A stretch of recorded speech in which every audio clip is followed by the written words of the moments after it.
light. How are you?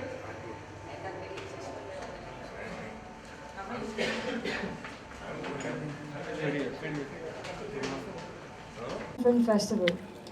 We are here to welcome one of the most revolutionary and renowned director, Mr. Anurag Kashyap.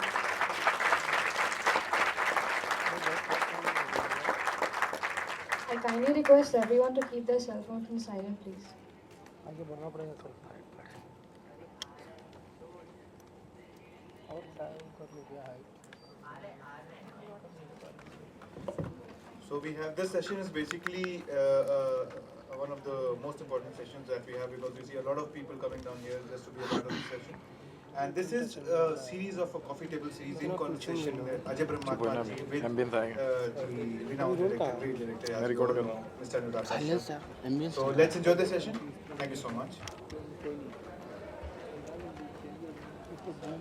अरे वो दरवाजा बंद कर देना boom लगाने पे आवाज़ सही आती है कड़क और एम्बियंस पे ज़्यादा एम्बियंस होता है लगाया ना यार सभी को नमस्ते जागरण फिल्म फेस्टिवल की तरफ से आज हमारे साथ अनुराग हैं अनुराग से जागरण फिल्म फेस्टिवल का बहुत ही पुराना रिश्ता है लगातार आप आते रहे हैं और दूसरे शहरों में भी आते रहे हैं यहाँ हम लोग नए संदर्भ नए माहौल इसमें बातचीत करेंगे थोड़ी बहुत आपको लेकर के बहुत सारे सवाल लोगों के बीच में भी रहते हैं तो मैं पर्सनली जो भी सवाल आपसे पूछना हो वो तो पूछूंगा ही और जैसा इस बार हम लोग लगातार कर रहे हैं कि जो ऑडियंस है जो लोग हैं उनके भी सवाल हम लें उनकी भी बातचीत हो वो भी पार्टिसिपेट करें पूरी बातचीत हो आप लोग क्या चाहते हैं कि पहले सवाल से हम आप ही लोगों के सवाल से शुरू करें या हम लोग बातचीत शुरू करें और फिर आप लोगों के सवाल पे आएँ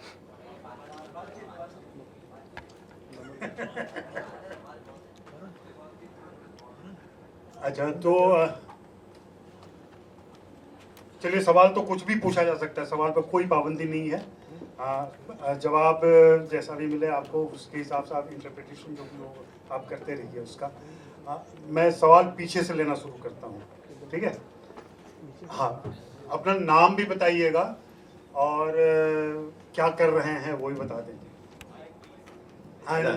एक तरह का सवाल अगर ना पूछे तो अच्छा हाँ एक तरीके का सवाल ना हो कि आपके साथ काम कैसे कर सकते हैं सर संजीव शर्मा मैं लेक्चरर हूँ सर आपकी एक्टिंग मुझे बहुत अच्छी लगी आपने जिन जिन मूवियों में एक्टिंग किया है सर इरादा क्या है आगे नहीं ऐसा कोई इरादा नहीं है हम लोग वही बात कर रहे थे मैंने कहा वो एक्टिंग हम लोग थिएटर करते थे तो एक्टिंग भी अच्छी हो जाती है इसका मतलब ये नहीं कि अब एक्टर बन जाएंगे मैं खाना भी अच्छा बनाता हूँ इसका मतलब ये नहीं कि रेस्टोरेंट खोल लूँ मैं सिर्फ फिल्म बनाना चाहता हूँ Good evening, sir. This is Asim Jafri, a theatre artist. आराम से बोलो सर आप भी थिएटर से हैं तो आजकल जो मॉडलिंग से लोग आ रहे हैं वो डायरेक्ट एंट्री पा रहे हैं उससे कहीं ना कहीं थिएटर आर्टिस्ट दब रहा है and my second question is why can not we make a movie like Inception in India यार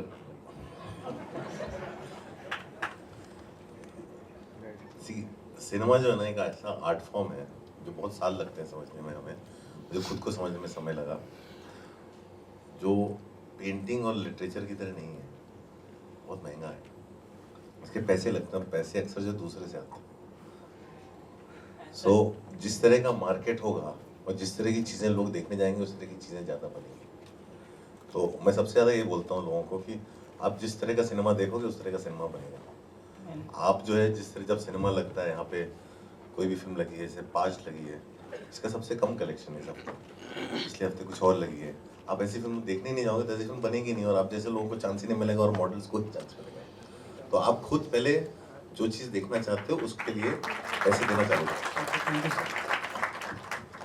So this is Shivendra. I'm a writer, proper writer, and we just watched Raman Raghav 2.0. First of all, few days back, and first of all, congratulations for making such a wonderful film. We liked it.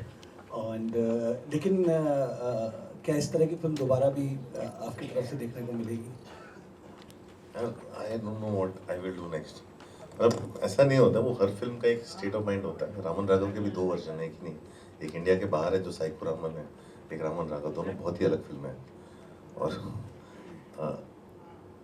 हम लोग वो भी एक experiment था कि बार बार pressure होता है, बाहर जो फिल्म जाती है वो उनकी सेंसिबिलिटी अलग है, यहाँ पे डिस्ट्रीब्यूटर को कुछ और चाहिए होता है। हाँ, तो फिर उनको चाहिए होता है कि सब समझ में आए, तो यहाँ का वर्जन अक्सर लंबा होता है और फिर बहुत सारी चीज़ें डील भी करनी पड़ती है। मुझे इंटरवल के साथ फिल्म लिखना आता नहीं है, मेरी सारी फिल्मों का सबसे बड़ा दुश्मन इंटरवल है। वो इंटरवल के बाद वो मूड जो बना बनाया बिखर जाता है, तो मैं अभी तक वही नहीं समझ पाया, उसी से जूझ रहा हूँ। तो मुझे नहीं मालूम, जब ऐसी फिल्में वर्क नहीं करेंगी तो बनानी मुश्किल है। तो फॉर मी रामन राघव जितनी भी सस्ती बनी हो, अगर उसका बॉक्स ऑफिस कलेक्शन जो है 7.25 करोड़ के ऊपर नहीं जा सकता, तो उस तरह की फिल्म ले जा करके पिच करना किसी को और बनाना बहुत मुश्किल काम है। क्योंकि अक्सर जब हम लोग ऐसी फिल्में बनाते हैं तो हमें खुद की जेब में सिर्फ पैसे हैं नहीं बनाने के लिए। अब एक ही ऐसे आर्टिस्ट रहे हैं इंडिया में, फिल्म मेकर रहे हैं, MF हुसैन साहब, जो खुद के पैसे से फिल्में बना देते थे और वो जो चाहे बना सकते थे, वो किसी का की जवाबदारी उनके ऊपर नहीं थी। हम लोग या तो स्टेज तक पहुँचें और फिर हम लोग करें, तो फिर ऐसी 10 फिल्में और बनाओ, लेकिन वो होता नहीं है। हम लोग को जितनी भी हमारी काफ़ी सारी फिल्में, मसान हो, लंच बॉक्स है, मानसून शूट आउट है, उसकी आधे से ज़्यादा फंडिंग बाहर से आती है, तब वो फिल्में बन पाती है, ताकि उसका प्रेशर इंडियन मार्केट में बहुत कम होता है। अनुराग, यहाँ एक सवाल है कि जब फैंटम आप लोग ने स्थापित किया, बनाया, फैंटम के पीछे की क्या फिलॉसफी थी, क्या करना चाहते थे और उसमें कितना सक्सेसफुल रहे? नहीं, वो तो हम लोग का डे पर डे है जाता है। मतलब फैंटम के साथ ये था कि फैंटम तब बनी थी जब gangs of Wasseypur last moment पे ऑलमोस्ट रुकने के कगार पे आ गई थी। और फैंटम गैंग्स ऑफ वासेपुर काफ़ी सारा डेवलप मेरे साथ विकास बैल ने किया था। और फिर एक मोमेंट ऐसा आया जब किसी को उसमें फेथ नहीं था, शूटिंग के 2 दिन पहले, और 2 दिन पहले हमने एक स्टूडियो से दूसरे स्टूडियो में गए। किस्मत थी कि वायाकॉम वापस शुरू हो रहा था और उनको पसंद आया प्रोजेक्ट। हमारी शूटिंग 5 दिन डिले हुई और फिल्म बन गई, नहीं तो फिल्म शायद बन नहीं पाती। तो उस तरह की जब इनसिक्योरिटी आती है और ये होता है कि किसी भी तरह का, मतलब हम अपनी फिल्म बनाना चाहते हैं, हमारे लिए कुछ भी हो, लेकिन सामने वाला जो इन्वेस्ट कर रहा है उसके लिए बिजनेस है। सो वो अपनी जगह एकदम सही है, हम भी अपनी जगह सही हैं, लेकिन हमें कहीं ना कहीं वो रिस्पॉन्सिबिलिटी हमारी है। तो फैंटम हमने इसलिए बनाया था कि कहीं ना कहीं हम लोग, एक डायरेक्टर हो सकता है कि हम एक डायरेक्टर के साथ जो है डिसएग्री करें कि I don't agree with the kind of film, but अगर हमने उसमें इन्वेस्ट किया और शुरू कर रहे हैं एक आइडिया के बेसिस पे, एक पॉइंट पे चॉइस उसकी होनी चाहिए। तो company should be director driven, so eventually एक डायरेक्टर अपनी फिल्म खुद बनाए। फैंटम के पीछे बनाने का रीज़न वो था और उसमें रहा है हम लोग, मतलब सक्सेस फेलियर जो है, सक्सेस वेरीड लेवल्स के रहे हैं, फेलियर्स भी हमने बहुत बड़े देखे हैं। मतलब फेलियर्स की हिस्ट्री में सबसे ऊपर हमारा नाम है, लेकिन उससे हमको बहुत कुछ सीखने को मिलता है और हर स्टेप पे हम लोग नया नया कुछ कर रहे हैं। अभी हम लोग ने जो पिछले 1 साल में डेवलपमेंट किया है, जो भी चीज़ कर रहे हैं हम लोग, उसके बावजूद जाके उड़ता पंजाब बनाई या रामन राघव बनाई या India in a day release किया, इस तरह की चीज़ें करने को मिल रही हैं जो अक्सर नहीं हो पाता। हम लोग वो है, वो तो स्लो जर्नी है, हमारे पास इतना बैंडविड्थ नहीं है कि हम बहुत ज़्यादा काम कर सकें। हमें बैलेंस भी करना पड़ता है, बिकॉज हम एक फिल्म में, एक तरह की फिल्में बन रही थी, बहुत कम पैसे में बन रही थी और इतने कम बजट में एक पॉइंट के बाद हम लोग रिलीज़ नहीं कर पाए फिल्में। रेडलर्स, रामकोर, मानसून शूट आउट अभी भी अनरिलीज्ड पड़ी है, क्योंकि हमने फिल्में बनाने के लिए पैसे तो इकट्ठा कर लिए थे, लेकिन फिल्मों को थिएटर में लगाने के लिए हमें कहीं सपोर्ट नहीं मिला, हम पैसे नहीं ला पाए। और कई बार क्या था, एड फिल्म करके इकट्ठा करते थे, कुछ करके इकट्ठा करते, लेकिन उतना हम हो नहीं पाए एक पॉइंट आदमी थक जाता है। सो फैंटम से हमें वो काफ़ी सारी स्ट्रेंथ मिली है, लेकिन वही है कि हमको एक रामन राघव के लिए के साथ एक उड़ता पंजाब भी बनती है। एक उड़ता पंजाब जैसी फिल्म को पॉसिबल करने के लिए, क्योंकि इसका अंडर प्रोडक्शन कॉस्ट जो है इतना कम नहीं है, सो हमें जाना पड़ता है। We need stars sometimes and we need stars who believe in the film, वो come with in the philosophy of the film. वो बहुत बड़ा स्ट्रगल है, वो कांस्टेंट चलता रहता है। सो उस तरह की चीज़ें हैं, मतलब जो बाहर के लोगों को नहीं समझ में आती। मतलब बहुत लोग से बोलते हैं आप ऐसी फिल्म क्यों नहीं बनाते, आप गुलाल दोबारा क्यों नहीं बनाते, नहीं बन सकते। और गुलाल इसलिए बनी थी 8 साल में, क्योंकि उस फिल्म में एक आदमी ने 1 रुपया नहीं चार्ज किया था। आपने पीयूष मिश्रा के जितने गाने सुने हैं, पीयूष मिश्रा के सारे गाने उन्होंने फ्री में कंपोज किए थे और हर आदमी ने, पूरी फिल्म का कॉस्ट 2 करोड़ था 8 साल में, क्योंकि हर आदमी एक पैशन के साथ जुड़ा था उस फिल्म के साथ। वो भी नहीं पॉसिबल, इसलिए वो फिल्म इतनी सस्ती थी और बन गई, क्योंकि किसी का फेथ नहीं था उस फिल्म के अंदर। तो ये सब चीज़ें इतनी आसानी से होती नहीं है। आज की डेट में हर आदमी बहुत एंटाइटल्ड है। हम लोग तो कैसे भी फिल्म बनाते थे, but today I meet young boys जिनको सबसे पहले अपनी सैलरी जानी, वो अपनी जगह सही है, उनको हक है अपनी सैलरी मांगने का, हम नहीं दे सकते कई बार।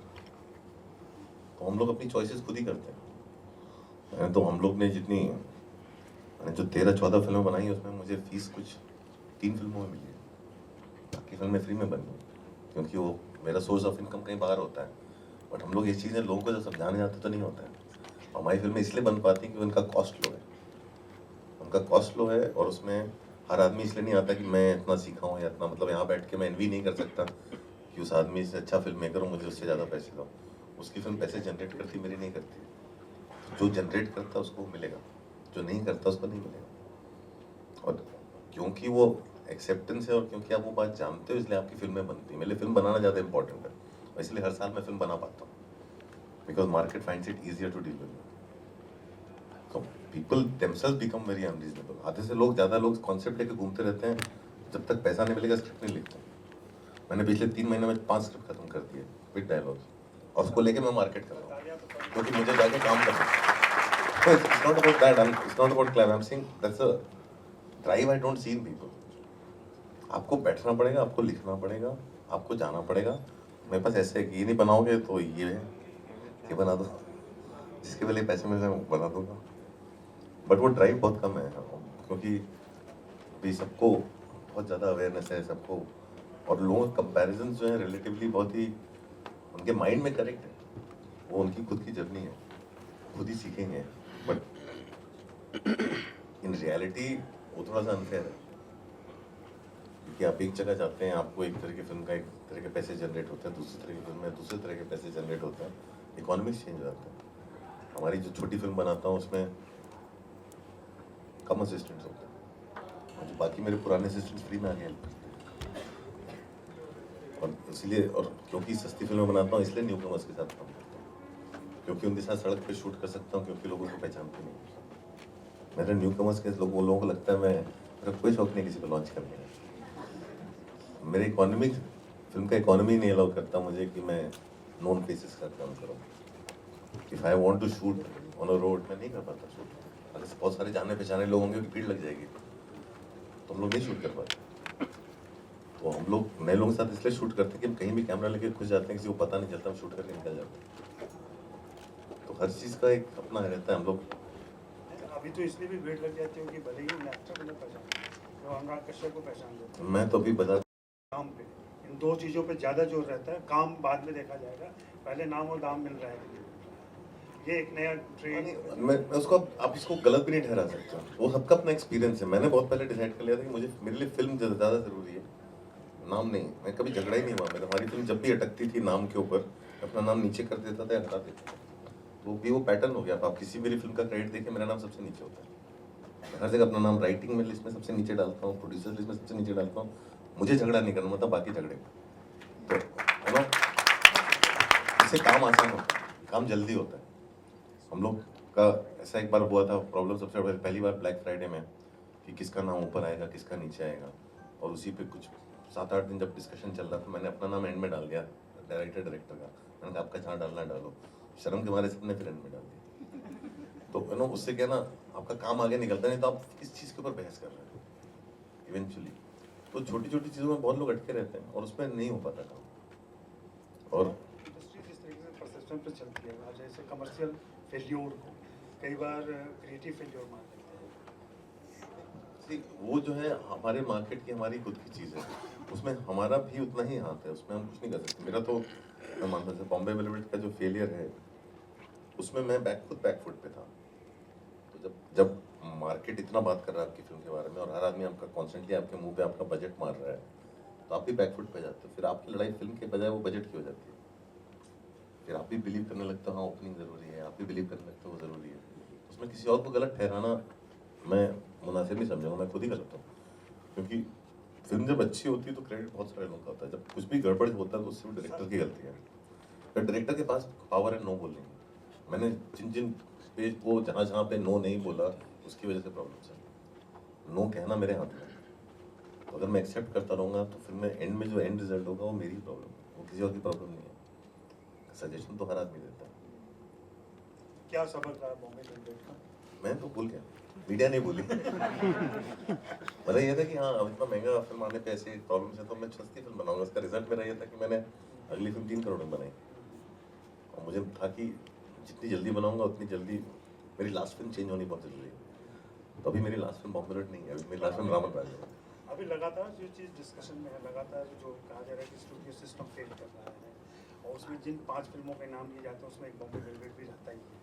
इनकी वजह से सारा सिस्टम, मतलब एक आपकी फिल्म, उनमें से एक फिल्म आपकी भी थी जिसकी वजह से पूरा इकोनॉमी, पूरी सिस्टम ही करप्ट है। बट वो सही बात भी है क्योंकि लेकिन ये सच्चाई कितनी है कि वास्तव में क्या स्टूडियो फेल हो गए हैं? अब नहीं, क्या ऐसा सिस्टम नहीं है। उभर के आने वाला है? इसी सिस्टम के हमारे सिस्टम का प्रॉब्लम थोड़ा अलग है। ये प्रॉब्लम हमारे सोसाइटी का है बहुत। मतलब हम लोग जो हमेशा बोलते हैं हमारी सोसाइटी नेपोटिस्टिक है, हमारा सिस्टम ही नहीं सोसाइटी। हम वो देश है जिसने एक ही परिवार के लिए इतने साल वोट किया। हमारे यहाँ जब शादी के रिश्ते आते हैं तो वो आते हैं ऐसे कि अब फलां की बेटी या फलां का बेटा है। उससे शादी लड़का क्या करता है उससे नहीं होती, लड़का किस घर से उससे शादी होती है। तो हम लोगों का पूरा सिस्टम ही ऐसा है, करेक्ट। उस तरह के जब सिस्टम में है, स्टूडियो आ रहा है, स्टूडियो को फिल्म बनाने के लिए जब पहले प्रोड्यूसर अपने पैसे लगाता था तो सारी जिम्मेदारी उसकी खुद की होती थी, अपने घर गिरवी रख के जाते थे। स्टूडियो सिस्टम में क्या है कि आप सारा, आपको सिर्फ स्टार चाहिए। स्टार की लड़ाई में कंटेंट जो है मारा जाता है और उसको आप बदल नहीं सकते हो। आप बदल कंसिस्टेंसी से सकते हो। आप किसी भी चीज़ को लड़ने के लिए आपको कंसिस्टेंसी चाहिए। एक फिल्म नहीं बदलेगी, आपको लगातार चीज़ें करनी पड़ेगी, आपको ट्रस्ट ऑफ फेथ जीतना पड़ेगा। तो प्रॉब्लम नहीं है, स्टूडियोज के लगातार लॉसेज हो रहे हैं। स्टूडियोज पहले लॉसेज ऑफसेट कर लेते थे स्टॉक मार्केट से, स्टॉक मार्केट में भी उछाल नहीं, तो ऐसे फिर वो बाइट करता है आपको। तो पहले था कि फिल्म चलने तो फिल्म के अनाउंसमेंट पे प्राइसेस बढ़ जाते, तो वो भी ऑफसेट नहीं हो पा रहा। फिर हमारे टैक्सेस बढ़ते जा रहे हैं, हमारे रुपये की वैल्यू गिरी है। तो वो सारी चीज़ें कहीं ना कहीं इफेक्ट करती हैं और अभी किसी को समझ में नहीं आ रहा उसमें सब। अगर हम लोग जब एक थिएटर, हमारी कोई पॉलिसी नहीं है गवर्नमेंट की इसमें नए थिएटर्स बन सके। चाइना ने पूरा गेम बदल दिया क्योंकि उन्होंने कुछ इतने 1000 लाख थिएटर जो हैं पिछले 10 साल में खड़े किए। अब कोरिया में गवर्नमेंट के पार्टिसिपेशन से सिनेमा बदल गया, रेवेन्यूज हो गए। हमारी पॉलिसीज ऐसी हैं कि हम रेजिडेंशियल एरियाज के आसपास थिएटर नहीं खोल सकते। जहाँ पे पहले थिएटर था वहीं थिएटर खोल सकते हो। आपको नए थिएटर बनाने हैं तो आपको सिटी लिमिट्स के बाहर जाना पड़ेगा, वहाँ कोई थिएटर खोलने को तैयार नहीं है। तो मैंने नंबर ऑफ स्क्रीन्स बढ़ी नहीं दी। आप उतनी स्पेस में नंबर ऑफ स्क्रीन्स बढ़ाओगे तो नंबर ऑफ सीट्स कम हो जाएंगे। लगभग 1 लाख पे एक स्क्रीन है अपने। So, चाइना में 15,000। तो जब बड़ी फिल्म रिलीज होती है इसकी लागत बढ़ी क्योंकि आपने स्टार को बड़े पैसे दिए। तो आपको मालूम है एग्जीबिटर भी स्टार के नाम पे आपको 5 में से 4 स्क्रीन दे देगा और वही होता आ रहा है। तो स्टार को आप ज़्यादा पैसे दे रहे हो क्योंकि एग्जीबिटर आपको ज़्यादा स्क्रीन दे रहा है। तो जो छोटी फिल्में मारी जा रही हैं, आप 15 फिल्म एक स्क्रीन पे कम्पीट कर रही हैं और एक फिल्म में 4 स्क्रीन घिरा हुआ है। तो उसमें क्या है, सारा रेवेन्यू ओपनिंग वीकेंड का है। तो उस चक्कर में क्या हो रहा है, जो कंटेंट वाली फिल्में हैं वो लोग, उनको वो टाइम ही नहीं मिल पा रहा जहाँ वो सांस ले सके, जहाँ वो ग्रो कर सके। और वो चीज़ें जो हैं वो धीरे धीरे मरती जा रही हैं। एक पॉइंट आएगा कि, और ये सिर्फ इंडिया की हाल नहीं, बाहर भी है। मतलब जो इंडिपेंडेंट सिनेमा है, आर्ट हाउस सिनेमा अमेरिका में मर चुका है, खत्म है। आर्ट हाउस सिनेमा यूरोप में मर चुका है। सनडांस की फिल्में थिएटर में रिलीज ही नहीं होती हैं। गिन के 3 फिल्में रिलीज होती है सनडांस की थिएटर में, सारी जो है डायरेक्ट होम वीडियो पे जा रही हैं। और जो ऑडियंस जिसको वो सिनेमा चाहिए, वो ऑडियंस डाउनलोड करके देखता है। जो कंप्लेन करता है, जो कंप्लेन नहीं करता उसको उसका सिनेमा मिल रहा है, वो खुश है। लेकिन जो कंप्लेन करता है उसको वो सिनेमा डाउनलोड करके देखता है, तो वो उस सिनेमा को एंगेज ही नहीं करता, उसको एम्ब्रेस ही नहीं करता। तो फिर वो सिनेमा सर्वाइव कहाँ से करेगा? उसकी रेवेन्यू ही नहीं देता उसको। कोई रेवेन्यू नहीं देता, तो सिनेमा सर्वाइव कहाँ से करेगा? हमारे नए लोग काम कहाँ से करेंगे? वो चीज़ें होंगी नहीं। तो वो कंप्लेन करने की आदत तो हमारे नहीं थी में, हम लोग करते उसके लिए फिजिकली कुछ। तो सारी पिछले दिनों में एक आर्टिकल पढ़ रहा था, पुराना 48 का आर्टिकल था, अभी भी रेलिवेंट है कैसे। तो फिल्म इंडिया मैगजीन हुआ करती थी, तो उसमें लिखा है उन्होंने कि जनरली इंडिया में 3 तरह के प्रोड्यूसर्स हैं जो एक्टिव हैं, जिसमें उन्होंने केदार शर्मा, राज कपूर जैसे डायरेक्टर का नाम लिया, प्रोड्यूसर का नाम लिया, काफ़ी पैशनेटली जो लोग फिल्में बना रहे हैं। दूसरा नाम लिया है उन्होंने ऐसे डायरेक्टर प्रोड्यूसर्स का जो सिर्फ पैसे के लिए आ रहे हैं, सिर्फ पैसे के लिए फिल्में बना रहे हैं। और तीसरी कैटेगरी उन्होंने रखी है कि न्यूरिच, जो उस समय काले धंधे से आए थे लोग, वो सिर्फ अय्याशी के लिए फिल्में बना रहे हैं, ग्लैमर स्ट्रक हैं और जा कर के हीरोइनों के साथ रहते हैं, सोते हैं और फिल्में बना रहे हैं। अभी कितना सिनेरियो चेंज हुआ है पिछले 15 सालों में? आप भी अलग अलग किस्म के प्रोड्यूसर सीख रहे हैं। ये 3 कैटेगरी अभी भी चल रही है कि कुछ और नई कैटेगरी पैदा हुई है? ज़्यादा से ज़्यादा प्रोड्यूसर जो है, जो फिल्म प्रोड्यूसर होता है, जो पैशनेटली अपनी फिल्म बनाना चाहता है, मतलब आजकल ज़्यादातर वैसे ही प्रोड्यूसर जो जनरली जो है, जो स्टूडियो सिस्टम का सबसे बड़ा फेलियर यह है कि जो भी डिसीजन लिया जाता है वो इसलिए नहीं लिया जाता है कि कोई इंडिविजुअल खड़ा होकर बोलता है मुझे ये फिल्म बनानी है और वो पैशनेट होता है फिल्म के बारे में। Everybody is more worried about keeping their jobs. तो क्या होता है कि जब 10 लोग मिलके एक स्क्रिप्ट पे डिसाइड करते हैं तो नहीं बन सकती फिल्म। वो स्क्रिप्ट लेवल पे आप 10 लोगों को सेटिस्फाई करने की कोशिश कर रहे हो। वो फिल्म एक इंडिविजुअल के फेथ और पैशन पे बनती है, जो कि मैंने अक्सर देखा है। और जितने हमारे सक्सेसफुल प्रोड्यूसर्स हैं, अगर आप उनको ले लें, चाहे वो साजिद नाडियाडवाला हो, चाहे करण जौहर हो, वो अपने डायरेक्टर्स को एम्पावर करते हैं। मैं भले ही बोलूँ कि मैंने उसकी ये फिल्म नहीं देखी या मैं नहीं देखना चाहता हूँ, मेरी टाइप की फिल्म नहीं है, लेकिन वो जिस डायरेक्टर को बोलते हैं फिल्म बनाने को, एक स्टेज पे जाके उसको फ्री छोड़ देते हैं कि अपनी फिल्म बनाओ, जो कि स्टूडियो सिस्टम में नहीं होता है। वहाँ पे 10 लोग बैठ के डिसाइड करते हैं कि ये फिल्म इस ऑडियंस को प्लीज़ करने के लिए ऐसे होनी चाहिए। वो टेस्ट शोज होते हैं, इसमें ऐसा होता है, कई चीज़ें उसमें मारी जाती हैं। तो वो जो चीज़ है वो अभी बहुत ख़त्म होती जा रही है। तो इंडिविजुअल पैशन मैंने बहुत कम प्रोड्यूसर देखे। जैसे नीरजा बनी थी तो एक प्रोड्यूसर के पैशन पे बनी थी। सुजीत सरकार कम्प्लीटली स्टूडियो के बाहर जो है, जिसमें बिलीव करते हैं उससे फिल्म बना रहे हैं, फिर दे रहे हैं रिलीज करने। तो वो पैशनेट प्रोड्यूसर आपको अभी भी दिख जाएगा। बाकी आधे से ज़्यादा लोग are making films only to stay relevant, और कई लोग हैं जो सब फिगर आउट कर रहे हैं अपने रास्ते। लेकिन वो आपका जो पैशनेट है, जो आपको कोई भी देख लेके बता देगा, चाहे वो मेन स्ट्रीम में हो, चाहे वो ऑफ बीट हो, चाहे वो आर्ट सिनेमा में हो, कोई भी हो, आपको दिख जाएगा कि आदमी जो बना रहा है वो बिलीव के साथ बना रहा है। उसका एक अपना सिस्टम है, उसकी एक कंसिस्टेंसी है जो उसके काम में दिखती है। तो वो, और वही स्टूडियोज के बारे में हम बात भी करते हैं, चाहे वो धर्मा हो, चाहे वो एक्सेल हो, चाहे वो चाहे वो मनीष मुंद्रा हो। हम सिंह आप हर देख सकते हो उनकी जो कंसिस्टेंसी उनके कामों में दिखती है। तो उस तरह की चीज़ें हैं। आप साउथ में लो सीवी रेड्डी हो, या फिर वो मराठी में हैं वो सारे, तो पूरा विवेक कजरिया का गैंग है, वो सब लोग जैसी फिल्में बना रहे हैं, आपको दिखते हैं वो प्रोड्यूसर्स। तो एक तरह के सर्टन सिनेमा को सपोर्ट कर रहे हैं। तो ऐसा मान सकते हैं कि आने वाले समय में अगले 4-5 सालों में यही स्थिति रहेगी जहाँ इंडिविजुअल नहीं वो हर चीज़ में आदित्य चोपड़ा से लेकर के और करण जौहर, अनुराग कश्यप, तमाम ऐसे लोग, वो लाइफ साइकिल है। हर चीज़ जाएगी, एक पॉइंट पे फेल करेगी, फिर करेक्शन होगा, फिर खड़ी होगी। वो तो होता रहेगा। उसको आपको अपना काम करते हैं। मुझे मालूम है कि मैं यहाँ से नहीं जा रहा हूँ। बहुत अच्छी बात है। हाँ, फिर हम कुछ आगे से किसी को सवाल पूछना है जी? अरे माइक सर, आपने फिल्म के लिए एक्टर्स को तैयारी कैसे करवाते हैं फॉर द रोल? लाइक आप कहते हैं मेथड एक्टिंग में जाने के लिए, आप जो भी प्रोसेस है वो मैं जानना चाहता हूँ। मेरा कास्टिंग के बारे में बहुत सारी धारणाएं हैं। मैं इसलिए क्योंकि आप मुझे मालूम है अभी 3 लोग तो एक्टर्स बैठे थे जिन्होंने सवाल पूछे, और अंदाज़ा है कि बहुत सारे एक्टर्स भी होंगे, और सबको मेरा सब लोग अक्सर आते हैं, बोलते हैं कि आप कैसे कास्टिंग करते हो, मैं ये भी कर सकता हूँ, वो भी कर सकता हूँ। और ये चीज़ बहुत सारी मेरे बहुत पुराने डिस्कशन हो चुके हैं इसमें। एज एन एक्टर हमें लगता है कि हम सब कुछ कर सकते हैं। मैं खुद भी स्टेज पे बहुत काम किया, मुझे भी लगता था मैं बहुत अच्छा एक्टर हूँ।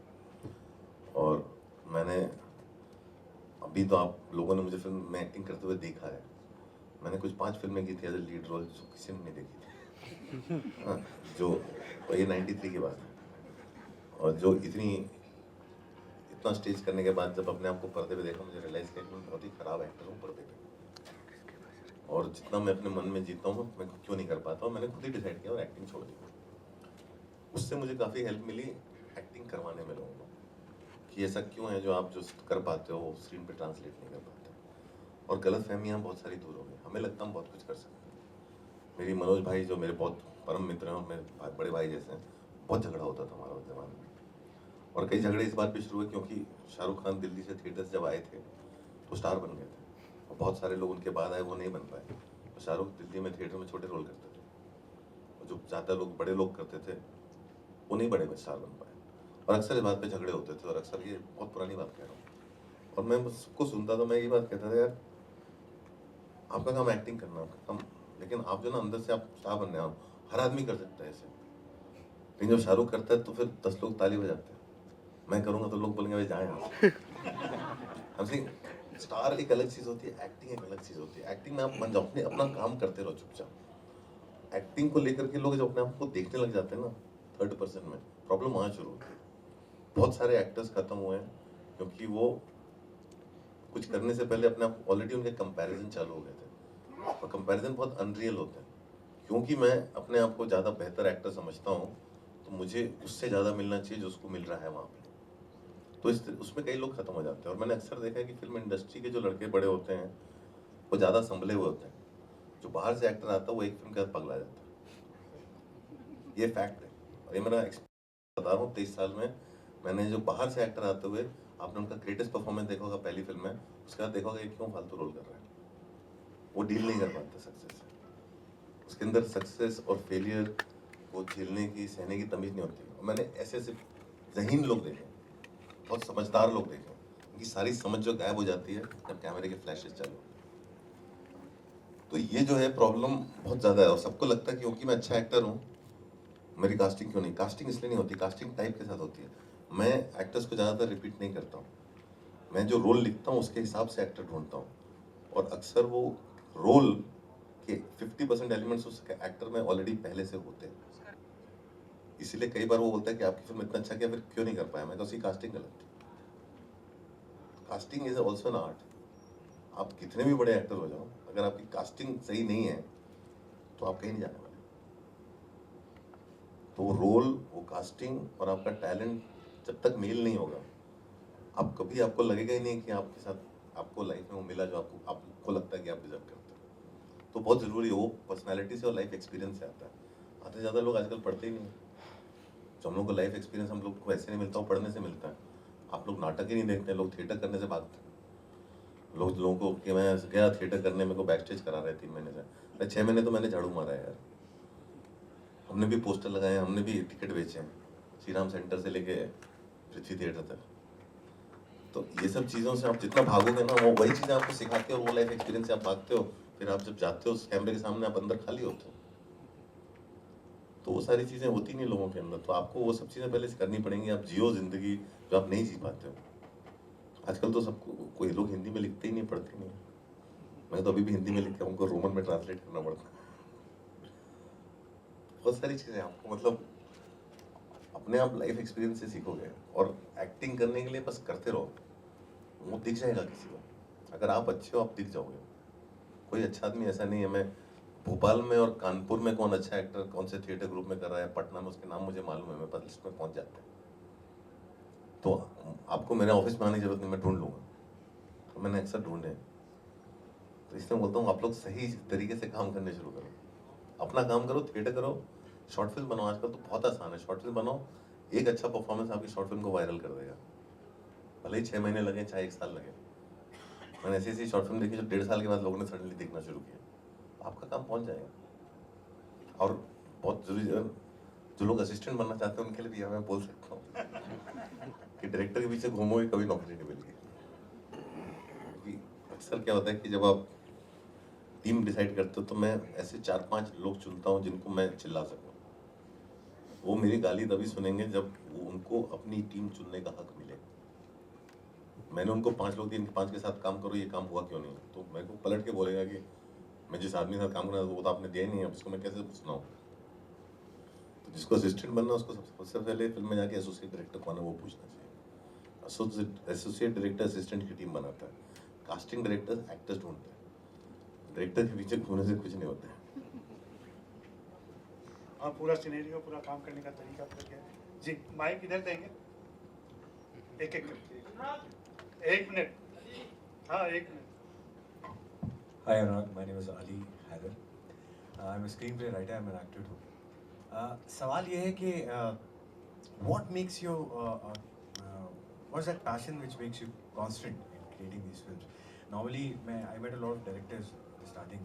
Jishu bhai I met, you know, and he told me इनकी जो पहली फिल्म थी हासिल, तो इतनी परेशानी थी उस वक्त उन्हें कि he didn't have the money to make that film, and he got money है उसके बाद उन्होंने कुछ शॉट्स लिए कुम के भी लेके देने फाइनल। कांस्टेंट आपको अनुराग, आपकी जो फिल्में हमने देखी हैं वो कैसे आप passion, what's that fire in you that make you constant on making this films? ऐसा कोई फायर नहीं है, मतलब दूसरी चीज मुझे समझ में नहीं आती। मतलब मुझे और कोई सिनेमा समझ में नहीं आता है, मुझे बनाया नहीं जाता है, जो आपको आता है वही करोगे ना, तो ऐसा कुछ नहीं है। I feed on cinema, I watch films, I inspire my self constantly, younger people. Festivals में जाता रहता हूँ, सिनेमा देखता रहता हूँ, मैं जितने पैसे आते हैं मैं खर्च कर देता हूँ, जमा नहीं करता, तो काम करना पड़ता है कमाने के लिए। ये सारी चीज़ें, बहुत सारी चीज़ें हैं, I don't know, I think वो है, बस वो होता है या नहीं होता है, ऐसा कुछ नहीं कि मैं जबरदस्ती कुछ करता हूँ, मैं जब काम करने का मन नहीं करता मैं नहीं करता। Okay, hi Anurag, I'm Abhay and I have मतलब मैं बहुत क्यूरियस हूँ इस बात से कि आप zoology बैकग्राउंड से हैं, so मतलब zoology was it by chance, by choice या फिर बाय चॉइस? by choice? हाँ, वो एक्चुअली वो थोड़ा सा चाइल्डहुड फैंटेसी था कि मैं नोबेल प्राइज जीतूँ। I was studying to be a scientist because I wanted to do something like that. So it was just then I gave up on it. इसका कोई इन्फ्लुएंस आपकी फिल्म में नहीं, कुछ नहीं, but up till I think finished my third year I had no idea I will come into films. I did not discover cinema until I finished my college.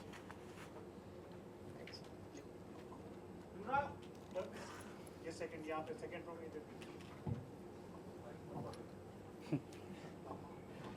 Hi, Monami, writer, aspiring filmmaker. I would like to ask you something that I'm trying to find out myself right now.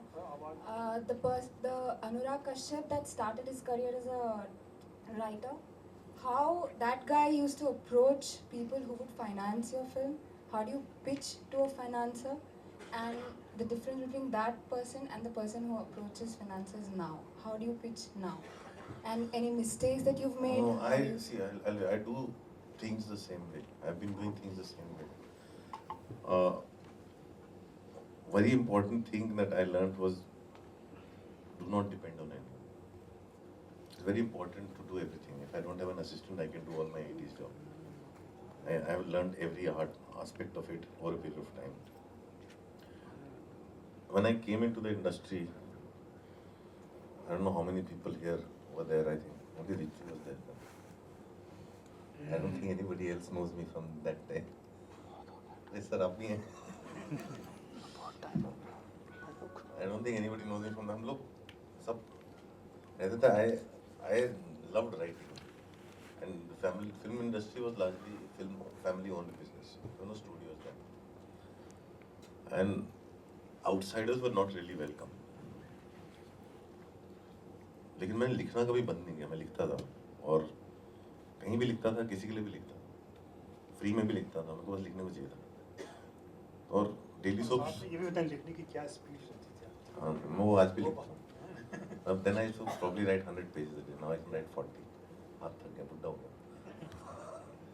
But उस समय में ऐसा था कि I think the reason I got so much work was daily soap शुरू हुए थे, कोई और 3 एपिसोड दिन के डिलीवर नहीं कर पाता. So I used to get a lot of work. ये आदमी लिख देगा. और शुरू की जो स्क्रिप्ट्स लिखी थी, कई फिल्में जिनमें मेरा नाम नहीं है, वो इसलिए मिलती थी क्योंकि वो सब ट्राई कर लेते थे. शूटिंग के लिए 3 दिन बचते तो मेरे पास आते थे लिखते. मैं 3 दिन में लिख के देता था. तो उस समय इसलिए काम मिलता, लेकिन पैसे नहीं मिलता. उनको ईजी इसलिए था क्योंकि उनको मालूम था ना मैं पैसे मांगूंगा ना मैं नाम मांगूंगा. और कुछ नहीं मांगता था, लोग दे देते थे. और मुझे मालूम है हर दिन कोई एक आदमी आएगा जो है, वो एक होगा आउटसाइडर जिसको लगेगा कि इसको इसका राइटफुल क्रेडिट मिलना चाहिए. तो मुझे पहला क्रेडिट मिला था हंसल मेहता ने जयते में दिया था और राम गोपाल वर्मा ने सत्या में दिया था. और उस समय जो है, उसके पहले मैंने बहुत सारा काम किया हुआ. मैंने इतनी सारी फिल्म, इंडस्ट्री शायद इसलिए जानती कि कई सारे ब्लॉकबस्टर्स मैंने लिखे हैं जिसमें मेरा नाम नहीं है. मैं कभी नाम लूंगा भी नहीं और कभी किसी इंटरव्यू में बोलूंगा भी नहीं, लेकिन लोगों को मालूम है जिसके लिए मैंने किया. और कई बार 90% फिल्में तो कॉपी ही होती थी उस समय. मुझे अपना नाम उसमें डालना भी नहीं अच्छा लगता था. तो it help me both ways. और then I decided one point, because I got so conscious of it that most of the films are copying, कि मैं भले ही लिखूं, I used to only take dialogue credits. I stopped taking story script credits. I was very ashamed of taking that credit. So ऐसे लिखते रहे, कुछ ना कुछ काम होता रहता था. कोई काम छोटा बड़ा नहीं होता है. और पिचिंग के लिए था कि the very first lesson I learned was nobody knows anything. जब आप किसी को कोई स्क्रिप्ट या कुछ सुना रहे होते हो तो बेसिकली देख रहे होते हैं कि आप उसमें कितना फेथ रखते हो। दे जज a film based on your confidence and that confidence can't be fake. If you really confident about something it will come through and most people fake it. They and up being over confident. तो आप किसी चीज़ में believe करते हो वो दिखता है, वो सामने वाले के आंख में दिखता है। अब 2 मिनट में पता कर सकते हो कि आदमी झूठ बोलता है कि नहीं बोलता है। Looking to their eyes and that's the only thing that translates. हम लोगों का ऐसा हमेशा रहा है और मेरी फिल्में खासतौर पे इसलिए बनती नहीं लगातार बिकॉज या तो लोगों को लगता था कि ये आदमी बहुत बेवकूफ़ है, इसे फिल्म बनाना चाहता है, पैसे नहीं मांग रहा, कुछ नहीं कर रहा, या उनको लगता था बहुत शाना है, कुछ तो इसको झोल होगा। दोनों ही केसेस मेरी फिल्म बन जाती थी। तो चाहे कुछ भी सोचे doesn't matter. Many times you have to be very clear about things. हम लोग बहुत सारी चीज़ों में फंस जाते हैं। हम लोग एक फिल्म बना रहे थे जिसका बजट था 2 करोड़ और वो actually film should have cost some around 8-9 crore and people came and said कि your production person is stealing money from your production. And my logic was अगर 8 करोड़ की फिल्म 2 करोड़ में डिलीवर कर रहे हैं, अगर उसमें से 5 लाख चुरा भी लिया तो उसका स्किल है, ही डिजर्व्स इट। उसके बीच में मैं क्यों अपनी फिल्म बंद करूँ और क्यों मैं परेशान हूँ? So when you take larger decisions like that I don't want to get insecure about that. मेरा काम हो गया, काम डिलीवर हो गया। So those are the little things that have always, the idea was to always keep moving. The idea was not to stop. If there is a film of flop, नहीं release हुई, अगली film लिखो बनाओ. But that's why I never stopped. Before my first film released, I had already made 3 films. And already had 2 shelled films. And I had 5 scripts ready. So when you're consistently, आप दरवाजे पे आप धक्का देंगे ना, दरवाजे में छेद हो ही जाता है. बड़ी से बड़ी दीवार में गड्ढा हो जाता है. आपको consistent रहना पड़ता है. अनुराग जी, नहीं, एक मिनट पीछे। हाँ, माइक है आपके पास? इधर है।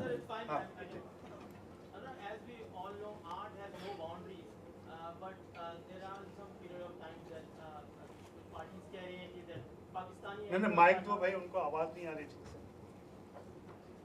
और नाम भी बता दें अपना।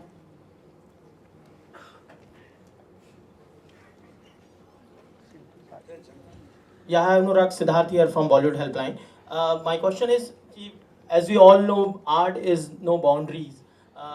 But अभी हाल ही में जो कुछ वाक़यात चल रहे हैं, पाकिस्तानी एक्टर्स को इंडस्ट्री में काम करने से रोका जा रहा है या फिर उन्हें यहाँ पे काम करने से रोका जा, बतौर इंडस्ट्री से या being a director, what do you want to take on this? आपके पास कल के लिए हेडलाइन नहीं है। But this is something. नहीं, माइक है, किसी और सवाल कोई और पूछे।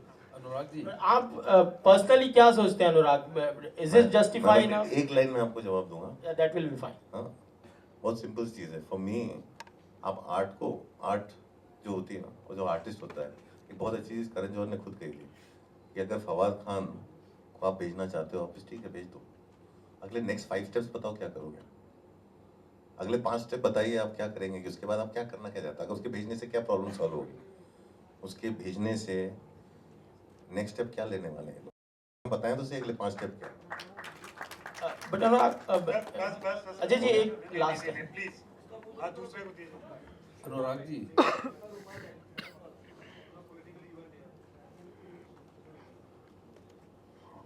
Hello sir. From last train to Mahakali to Mohi Marjani, I have seen every sir film. Please नाम बता दो, एक चीज़ से याद। और क्या करते हैं आप, ये भी बता दें थोड़ा। पढ़ रहा हूँ और इवेंट्स। तो सर मैंने आपकी लास्ट ट्रेन टू महाकाली से लेके सब मोही मर्जानी देखी। सर मुंबई कटिंग कहाँ पे DVD या यूट्यूब पे रिलीज होगी? ये तो प्रोड्यूसर को ही मालूम होगा। वो मेरी फेवरेट शॉर्ट फिल्म है, वो मेरे पास पड़ी है, देखते नहीं आएगा तो शायद कोई मेरे घर से चुरा के डाल दे। परेशान लग गया उसमें। अनुराग जी, ये म्यूजिक को आप कितनी इंपॉर्टेंस देते हैं? वो फिल्म कहाँ से बोल रहे हैं? इधर आपके सामने राइट साइड। सर थोड़ा नाम हम बता दिया। रविंदर सिंह मीडिया से बोल रहा हूँ मैं। सर म्यूजिक मेरे लिए बहुत इंपॉर्टेंट है। म्यूजिक को लेके मेरे दिमाग में बहुत सालों तक प्रॉब्लम थी, क्योंकि सर मैं जैसी फिल्में बनाता था, यहाँ पे बोला जाता था कि यार तुम बहुत ज़्यादा यूरोपियन हो, हाँ बहुत बाहर से इन्फ्लुएंस्ड हो, हिंदी फिल्में नहीं बनाते। बाहर जाता था, लोग बोलते थे बहुत बॉलीवुड हो, गाने होते तुम्हारे बीच में। कई सालों तक तो मेरे को यही नहीं था कि मैं हूँ कहाँ। और फिर एक पॉइंट में आपको रियलाइज होता है कि यार म्यूजिक तो सुनता हुआ बड़ा हूँ ना, बचपन से गाने म्यूज़िक हमारे ज़िंदगी का बहुत बड़ा हिस्सा रहा है, तो म्यूज़िक के बिना तो मैं फिल्म बना नहीं सकता हूँ। और फिर म्यूज़िक को यूज़ करके यूनिवर्सल लैंग्वेज ढूंढना भी अपने आप में एक चीज़ है, तो कई बार तो वो रिपीटेटिव भी हो जाता है। जिस तरह से मैं म्यूज़िक यूज़ करता हूँ, एक कॉन्स्टेंट एक्सरसाइज होती है कि कैसे रिपीटेटिव ना हो। म्यूज़िक के बिना मैं तो फिल्म नहीं बना सकता हूँ, और म्यूज़िक मेरे लिए बहुत ज़्यादा इंपॉर्टेंट है। वो कई चीज़ें अब मैं म्यूज़िक में एक्सप्रेस कर पाता हूँ जो हम लोग फिल्म में नहीं कर पाते। म्यूज़िक कई बार मुझे हेल्प करता है वो सारी चीज़ें कहने का जो हमें हमारे कंट्री में कई चीज़ें अलाउड नहीं होती, चाहे वो सेंसर हो चाहे पॉलिटिकली अलाउड नहीं हो, तो म्यूज़िक के थ्रू कई बार कई चीज़ें कही जा सकती हैं। अच्छा अनुराग, आपने एक बहुत बड़ा फैसला लिया है अभी कि आप भोजपुरी में फिल्म बनाएंगे। इस फैसले पर आने की वजह और भोजपुरी फिल्मों के संदर्भ मैं फिल्में मतलब यूपी मेरा बहुत बड़ा ग्राउंडिंग रहा है, और कई सालों से मैं देखा, मतलब जो होता है कि जब आप देखते हो फिल्में, मैंने चाहे तिथि देखी हो या आपने यू टर्न देखी है, विशाख नहीं देखी तमिल की फिल्म, या इतनी सारा मराठी सिनेमा देखा, तो कहीं ना कहीं क्या होता है जब मैं एक हिंदी फिल्म बना रहा होता हूँ तो मेरे सामने एक अलग लड़ाई है। मैं हिंदी फिल्मों से डायरेक्टली कम्पीट कर रहा हूँ, मेरा पीएन है हिंदी फिल्म जैसा, और एक बड़ी हिंदी फिल्म आती है सुनामी की तरह, और डजंट मैटर आपने क्या फिल्म बनाई, वो सब थिएटर से बाहर जाती है। रीजनल सिनेमा जो है कहीं ना कहीं सर्वाइव करता है उन सब के बावजूद। और मैं भोजपुरी तो ऐसी भाषा तो है नहीं जो गूढ़ जो किसी को समझ में ना आए, हिंदी भाषी को जिसको हिंदी समझ में आती है उसको भोजपुरी समझ में आएगी, और इतनी मैं ठेठ भोजपुरी फिल्म भी नहीं बनाऊँ, मतलब जो हम लोग डायलेक्ट है वो यूज़ करते हैं, जो हम पहले भी कर चुके हैं कई बार। और ये कि क्योंकि मेरी जो जन्मभूमि वही है और मेरी कहानियाँ वहाँ की हैं, और वो कहानियाँ जब भी मैंने कही हैं, वो कैरेक्टर जब भी मैं लिखता हूँ तो कहीं ना कहीं वो एक नए तरह से लोगों के लिए बाहर आते हैं और वो हेल्प भी करता है।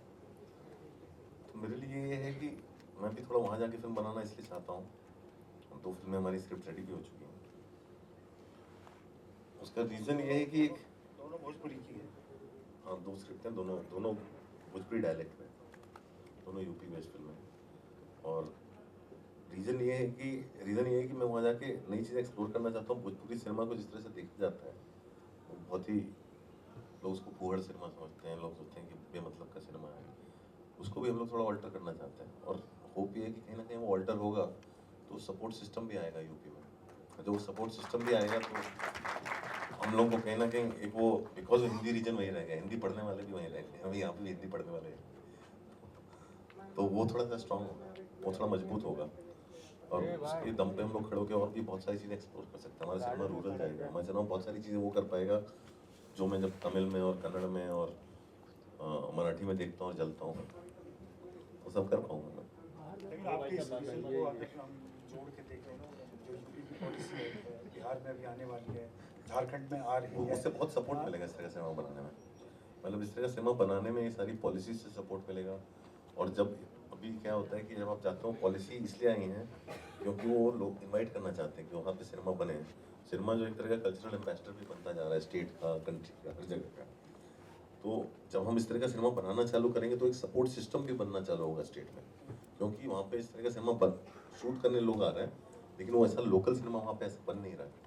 तो सपोर्ट सिस्टम है, लेकिन जो बाकी सब आपको चाहिए वो सब चीज़ें अभी नहीं है, तो वो भी बनना शुरू होगी। तो कहीं ना कहीं वो है, हम लोग अगर करेंगे, कोशिश करने में क्या जाता है।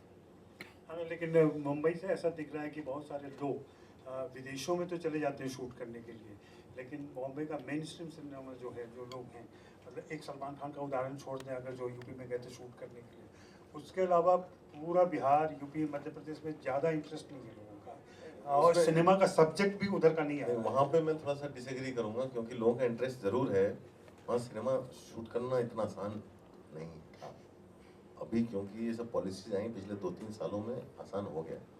हम जब वासेपुर भी शूट करने गए थे तो आसान नहीं था। मतलब वासेपुर जब हम लोग शूट करने गए थे तो उसमें आधी से ज़्यादा शूटिंग इसलिए हो पाई थी क्योंकि मैंने वहाँ शूट किया था जहाँ मैं खुद बड़ा हुआ हूँ। मैंने उसी घर में शूट किया था, जो ऋचा चड्ढा का जो घर था वो घर था जहाँ मेरा भाई पैदा हुआ, जिसने दबंग बने। ये भी वहीं के, ये भी वहीं के। तो हम लोग ने अनपरा में शूट किया था, ओबरा में शूट किया था, बनारस में अपने घरों में शूट किया था, मेरी मौसी फिल्मों में थी, मेरे मामा फिल्मों में थे। वो जो पहाड़ी जो उड़ते हुए दिखाई थी वो शॉट ले पाए थे, हम लोग इतनी दूर चले गए थे कि वो पावर हाउस में मेरे फादर ने काम किया था, तो इसलिए वो फिल्म बन पाई थी, नहीं तो फिल्म कभी बन नहीं पाती। जब भी हम बनारस में शूट करने आए, हमारी शूटिंग अक्सर रुक जाती थी, क्योंकि वहाँ के लोग कैमरा देखते उनको पता नहीं क्या था, वो कैमरे में ऐसे झांकते रहते कैमरे में से कितना क्या निकल के आके डांस करना है। वो प्रॉब्लम है, वो तो उस दिक्कत की वजह से लोग नहीं जाते। एक भी स्टार वहाँ चला जाए, वहाँ देखिए किस तरह का बकेड़ा खड़ा हो जाता है, तो वहाँ पे शूट करना मुश्किल है। इंटरेस्ट सबका रहा है शुरू से। अभी जो ये पॉलिसीज आई हैं और जो सपोर्ट सिस्टम आया है, और बिकॉज ऑफ जो पिछले 5 सालों में वो चाहते हैं कि सिनेमा बने, और वो पुलिस का बंदोबस्त होना चालू हुआ, परमिशंस मिलनी चालू हुई, तो इसलिए पिछले 3-4-5 सालों में शूटिंग शुरू हुई है वहाँ पर। तो आप क्या चाहते हैं वहाँ की सरकारों और लोगों से, क्या एक्सपेक्ट करते हैं आप? क्या चाहते हैं कि वहाँ एक माहौल बने और सिनेमा थोड़ा शिफ्ट करे इधर से, बॉम्बे का प्रेशर थोड़ा कम हो? बॉम्बे का प्रेशर तो कम नहीं हुआ, लेकिन चाहता हूँ कि सिनेमा हर जगह का अपना बने। मतलब हमारा सिनेमा अभी हिंदी बहुत ज़्यादा रह नहीं गया, थोड़ा ज़रूरी है, और वो आएगा वहीं से जो वहाँ के लोग हैं। अब वहाँ पे जब हम लोग भी बड़े हो रहे थे, हमें कहाँ मालूम था कि हम बॉम्बे जाएंगे, वो एक्सेसिबल नहीं लगता Bombay.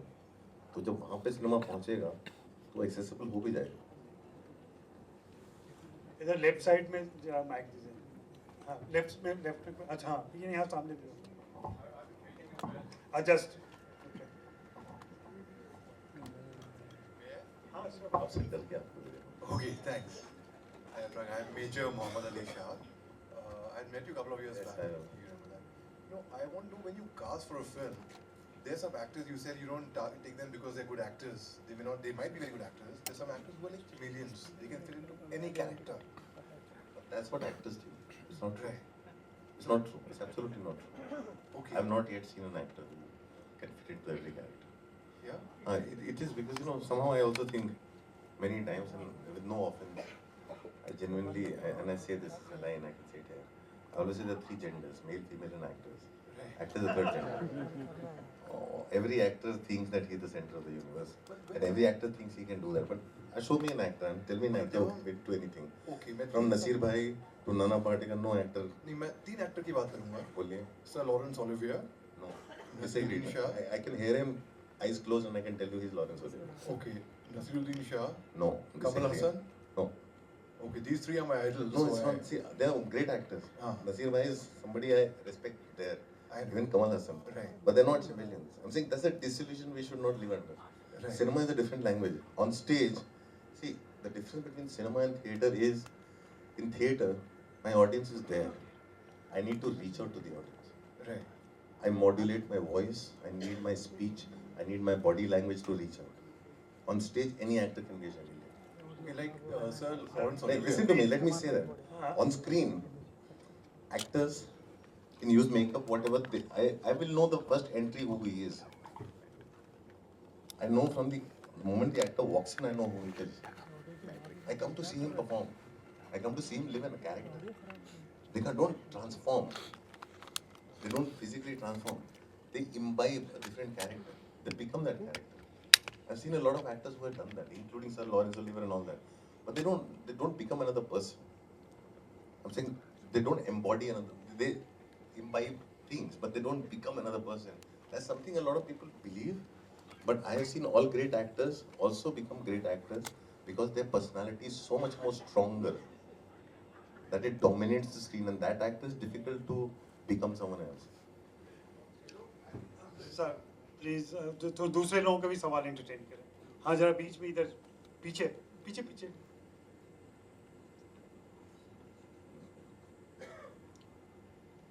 So for the younger generation, what would you say, sir? Because in the industry, not every director has had a formal education in cinema. So for the younger generation, for us lot who want to become aspiring filmmakers and directors, what would you recommend as a chosen path for someone who knows that he wants to do something in this field? I think you have to decide that. You do what you want to do. I think I sometimes believe you guys have it much more easier. It's also easier and complicated both. Every coin has 2 sides. It's easier because you have a phone you can shoot a film on. You have YouTube where you can exhibit it. You have to just work harder because there are too many now. Because everybody is making out a short film. Everybody is doing the same thing. So how to not be lost in the crowd? That's up to you. And that will not come if you're trying to imitate someone else. That only comes from finding your true, honest self. One idea is to just keep doing it. ये सामने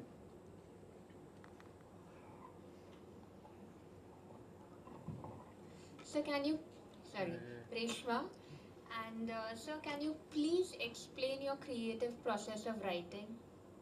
I don't know. I vomit. I seriously, in the sense, if like any kind of an idea, I get into a zone. It depends entirely on what music I'm listening to, anything. So if I may have a subject, then I'll read upon it. I read upon the external things of it. So I'll tell you, I've just written a film, say, based in Kanpur. So I started with reading about Kanpur on Wikipedia. I know Kanpur. Then my subject matter, I start reading history of the city and everything. I start from there. Then I start talking to people who are from there. So you get a sense of place, a sense of time and things. And then I'll go and just be there quietly for a few days. And my ideas and characters are there in my head, and I just collect material. I don't start writing till it starts overflowing. And then I sit down for a short time and in a room locked in, and my first shot comes out. So that's my process. And then I also shoot very organically, in the sense I don't have a shooting style. That's my process. I work mostly by negation. I keep telling people what I don't want. Most of the times I don't know what I want. नमस्ते sir, मैं वान्या, मैं painter हूँ और actor भी। मैं ये जानना चाहती थी कि जब कोई आर्टिस्ट अपने आर्ट के साथ कॉम्प्रोमाइज़ करता है तो कहीं ना कहीं गिल्ट फील करता है। आपने मूवीज़ बनाई, आपने कहा पैशन है, और जब आपने क्रिएटिविटी के साथ कॉम्प्रोमाइज़ किया, जैसा कि आपने शुरू में कहा कि मुझे पब्लिक के अनुसार से फिल्में बनानी पड़ती हैं, तो मेरे दो सवाल हैं कि जब आपको अपने क्रिएटिविटी के साथ कॉम्प्रोमाइज़ करना पड़ा तो कैसा फील होता है, एंड दूसरा कि हम लोग वो फिल्म देखना चाहते हैं जो अनुराग कश्यप बनाना चाहता है, तो वो मूवी कब आने वाली है? मैं फिल्में तो वही बनाता जो मैं बनाना चाहता हूँ। बाकी सब काम है वो करता हूँ, कॉम्प्रोमाइज़ होता हूँ। जब मैं फिल्म बनाता हूँ मैं एग्जैक्टली वही बनाता हूँ जो बनाना चाहता हूँ। उसके अलावा जो बाकी सब करता हूँ मुझे कोई गिल्ट फीलिंग नहीं होता है, क्योंकि उसकी वजह से मेरा घर चलता है। बाकी सब काम की वजह से फिल्में बनाने से मेरा घर नहीं चलता। सीधा मतलब नहीं कि शायद वो आपकी बात समझौते वाली बात गलत समझे। फिल्म में समझौता नहीं करना होता है, फिल्म के बाहर काम में समझौता नहीं करता हूँ। मैं बाहर बहुत सारी क्रिएटिव प्रोसेस में कोई समझौता नहीं होता है, कई बार बाहर समझौते करने पड़ते हैं। मैंने जब येलो बूट्स बनाई, मुझे मालूम है कोई मुझे पैसे नहीं देगा, तो 1.5 साल मैंने एड फिल्म्स की बहुत सारे अलग काम के पैसे इकट्ठा किए और फिल्म बनाई। तो जो समझौते किए मैंने, उससे वो पैसे मिले जिससे ये फिल्म बनी। अच्छा अनुराग, एक रिक्वेस्ट करूंगा मैं, सारे सवाल हम नहीं ले पाएंगे, प्लीज़ अगर ये लोग सवाल ट्वीट करें आपको तो आप उसके जवाब दे दीजिएगा जागरण फेस्टिवल के नाम से। वो मैं ट्विटर पर कभी जाता हूँ। तो कभी आज चले जाइएगा 1 घंटे के लिए, क्योंकि अब आखिरी 2 सवाल आ गए। May I last? Sure. Excuse me. Yeah, I'm here. नाम बता दें। Swati, I am an actor and aspiring writer. मेरे आपसे 3 सवाल हैं। पहला कि आपके नरेशन के लिए क्या, सॉरी एक साथ पूछ रही हूँ, तो नरेशन के लिए क्या टिप्स दे सकते हैं? दूसरा, अगर किसी को नरेशन के लिए आपको अप्रोच करना हो तो क्या प्रोसीजर हो सकता है? और तीसरा, अगर किसी राइटर के पास ये क्वेश्चन आता है कि या तो आपको पैसे मिल जाएंगे या क्रेडिट मिल जाएगा, तो उसको क्या करना चाहिए? क्या कुछ नहीं, नरेशन तो मालूम नहीं, मैं तो नरेट करता हूँ। जैसे कि हम लोग नाटक पढ़ते थे तो बचपन से आदत है कहानी जोड़ जोड़ के पढ़ के सुनाने की, तो नरेशन तो मैं कर लेता हूँ, मुझे मालूम नहीं और कैसे करता है। तो यू से it, you mean things when you say that. आप ऐसे सिंपली रीड करोगे तो मज़ा नहीं आता। और मैं नरेशन नहीं सुनता हूँ, मैं सो जाता हूँ। अगर आप मुझे शोले भी नरेट करेंगे मैं सो जाऊँगा। मैं देख सकता हूँ, पढ़ सकता हूँ। तीसरा, आपके ऊपर डिपेंड करता है आपके लिए क्या ज़रूरी है। मैं बोलूँगा कि आपको दोनों ही नहीं छोड़ना चाहिए, लेकिन अगर कोई चीज़ आपके अंदर से आई है तो अंडर सब सर्कमस्टांसेस आप चीज़ों को छोड़ सकते हैं। कई बार क्या होता है कि आप जो फिल्म लिखी है और वो फिल्म आपके लिए इतनी ज़्यादा मायने रखती है, तो उस समय जो है आप अपनी सिर्फ फीलिंग्स के साथ जाइए, तो ऐसा नहीं होता। मैं तो कई बार इसलिए छोड़ देता हूँ क्योंकि मुझे मालूम है कि मैं कहाँ से कमा सकता हूँ। कई बार किसी के लिए सब कुछ वही होता है जो उसने लिखा है, तो ऐसा नहीं, मैं ये सजेस्ट कभी नहीं करूँगा किसी को कि आप वही करो जो मैंने किया था। आपको क्या ज़्यादा ज़रूरी है आप उसके हिसाब से जाइए। और ऐसा कोई नहीं, कोई आदमी बोले आपको या तो क्रेडिट मिलेगा या पैसा मिलेगा, अगर ये बात किसी ने कही तो आपको उसको अपनी स्क्रिप्ट नहीं देनी चाहिए, पहली चीज़ तो ये। क्योंकि जब मैंने ये सब चीज़ें की थी ऐसा नहीं था कि वो आइडिया मुझसे नहीं आया था कभी, हमेशा आइडिया सामने वाले का रहता था, उसको सिर्फ एक आदमी चाहिए था जो एग्जीक्यूट कर सके। तो और वो ऐसा आइडिया था भी नहीं कि मेरे था कि मैंने किसी तरह मेरा नाम आ जाए, मैं तो पैसे मिल जाए चलेगा, और मेरे को लिखने का शौक था बस, मैं तो कुछ भी लिखता था। तो अगर कुछ चीज़ मेरे अंदर से आई है तो मैं उसको ऐसे नहीं छोड़ जाने दूंगा।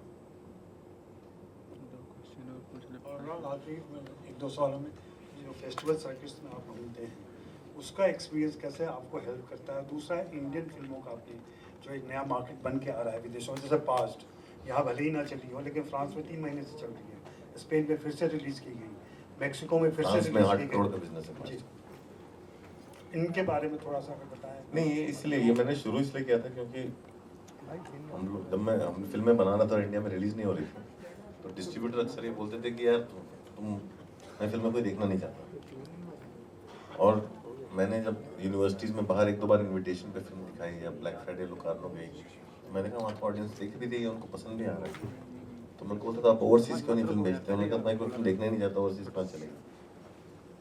तो ये बहुत समय तक चलता रहा। मैं फिर ट्रैवल करना जब शुरू किया तब मैंने रियलाइज़ किया कि हमारे डिस्ट्रीब्यूटर्स को फिल्म जो है नॉन डायस्पोरा या नॉन इंडियन को बेचना आता ही नहीं। वो फिल्म बाहर भी रिलीज़ करते हैं तो इंडियन थिएटर में इंडियन प्ले करते हैं। वो ये नहीं बोलते कि हमको डिस्ट्रीब्यूट करना नहीं आता, वो तुमको बोलता है तुम्हारी पिक्चर को देखना नहीं चाहता। मैंने रियलाइज दैट, तो मैं वो रास्ता कैसे खोलूँ, मैं नॉन इंडियन ऑडियंस ढूंढूँ, इस why I started travelling to festivals. और कई सालों के बाद हमने बहुत ट्राई किया, हो ही नहीं पाता था। हमारी देवटी नो स्मोकिंग तक रोम में गई, कहीं नहीं बिकी। देवटी गुलाल वेनिस में गई, कहीं नहीं बिकी। फिर फाइनली एक पॉइंट पे आया, उड़ान जब कान के हमें लगा था this time the film will sell. और फिर उड़ान भी जब बेचने निकले थे तो किसी को आइडिया नहीं किस प्राइस में बेचें, तो उड़ान को बेचने की स्ट्रैटेजी भी वैसी ही थी जैसे कि आप दिल्ली, पंजाब, यूपी, राजस्थान बेचते हैं। उस चक्कर में उड़ान नहीं बिकी। फिर मैंने रियलाइज़ किया कि ये सारे लोग एक्सपर्ट हैं, उनको आप कुछ भी बोलेंगे तो वो बोलेंगे यार हम इतने साल से काम कर रहे हैं, तुम हमें सिखा रहे हो। उसका तरीका एक ही था कि I have to make a film that I own, इसलिए ये लोग गुड्स बनाएंगे। How do you make a film that you own? पैसे तो है नहीं, तो सबसे सस्ती फिल्म क्या बन सकती है? तो ऐसी फिल्म लिखी गई जो 13 दिन में बन सके, सस्ते में बने। और वो फिल्म हमने क्या किया था, जाके हमने फ्री सबको बांट दी थी। हमने मार्केट में बोला था ले जाओ, जो पैसे कमाए खुद रखो, लेकिन रिलीज करो। Is the most distributed film that I have ever made. That film, वो फिल्म आज हर कंट्री में टीवी पे आती है। तो उस फिल्म ने मेरे लिए मार्केट खोलना शुरू किया। तो एक जब फिल्म हो गई तो उसके बाद क्या हुआ कि दैट्स व्हेन आई अंडरस्टूड कि बाहर की फिल्म कैसे बनती है। वहाँ पे टीवी वाले पहले पैसा लगाते हैं, वो फिल्म में प्रोड्यूसर होते हैं।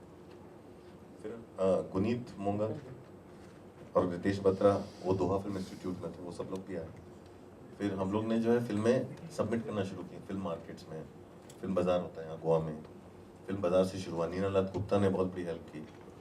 फिर हम लोग ने इन्वेस्टमेंट मिलना चालू हुआ, हमारी फिल्में में इन्वेस्टमेंट बाहर से आने लगा।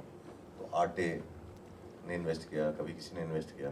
जब वो इन्वेस्ट करते हैं तो वो जो है फिल्म अपने सैटेलाइट के लिए खरीद रहे हैं। तो हमें मसान में 300,000 यूरोज मिले। इस तरह से फिल्में बन पाती थी। ये नहीं तो ऐसा फिल्में कभी बन नहीं पाती। मॉनसून शूट आउट में पैसे मिले, लंच बॉक्स में मिले। तो ये उनके इन्वेस्टमेंट है। तो फिर फिल्मों के लिए फ्रेंच मार्केट खुला, जर्मन मार्केट खुला। अभी जैसे रामन राघव फ्रांस में फरवरी में रिलीज है, साइको रामन। ये साउथ अमेरिका में 29 तारीख से रिलीज होना चालू हो रही, पूरा साउथ अमेरिका रिलीज होगा। तो उनका कॉस्ट हम लोग का इतना लो होता है। और जब ये ट्रैवल करती है तो उसके बाद जो है वहाँ सैटेलाइट पे भी आती है, वहाँ कंट्री के टीवी खरीदता है, हमें मार्केट ऐसे बढ़ते जाता है। और लैंग्वेज क्योंकि यूनिवर्सल है, तो ये फेस्टिवल में ट्रैवल करने से समझ में आया। लोग क्या फेस्टिवल्स को ट्रीट करते हैं ओलंपिक्स की तरह, फेस्टिवल में चले गए, अवार्ड मिल गया। तो हम लोग हर तरह की फिल्म एक तरह के फेस्टिवल में होती है। मेरी फिल्म के लिए डायरेक्टर्स फोर्टनाइट वर्क करता है। वो जॉनर फिल्म फेस्टिवल के लिए सबसे अच्छी जगह उनका मक्का मदीना डायरेक्टर्स फोर्टनाइट है। वहाँ से आप सिटीज जाओ, आप जो है फैंटास्टिक फिल्म फेस्ट जाओ, वहाँ जाओ। हम लोग की जर्नी एक फिल्म के साथ हम लोग इवैल्यूएट करते हैं कि ये फिल्म कहाँ जानी चाहिए। जैसे कि आप चिल्ड्रन फिल्म बना रहे हो तो सबसे अच्छी जगह आपके लिए बर्लिन है। आप बर्लिन में जनरेशंस में जाइए। चिल्ड्रन फिल्म लेके आप कान और वेनिस जाओगे, फिर उसकी जर्नी गलत है पूरी। आप डॉक्यूमेंट्री बना रहे हो तो आप सनडांस जाओगे।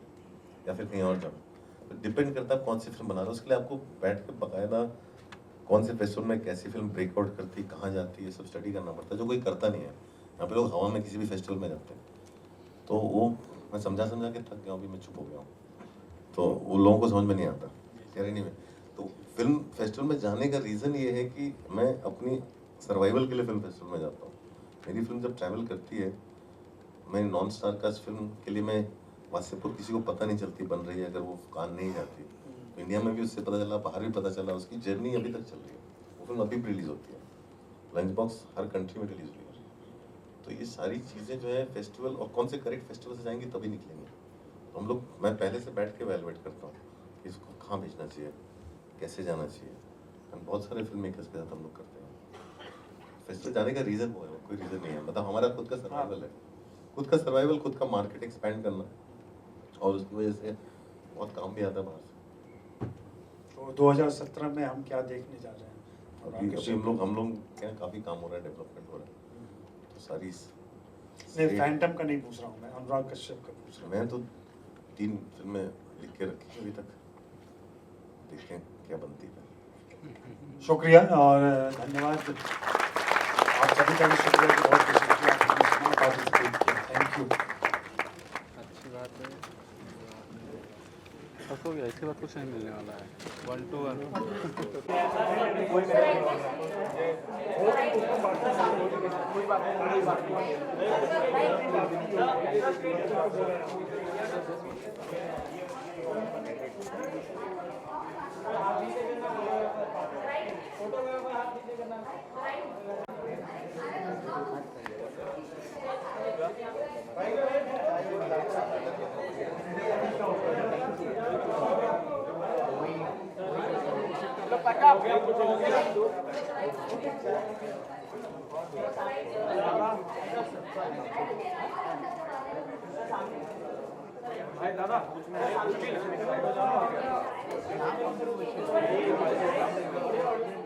For more news and gossips, don't forget to subscribe to Bollywood Helpline.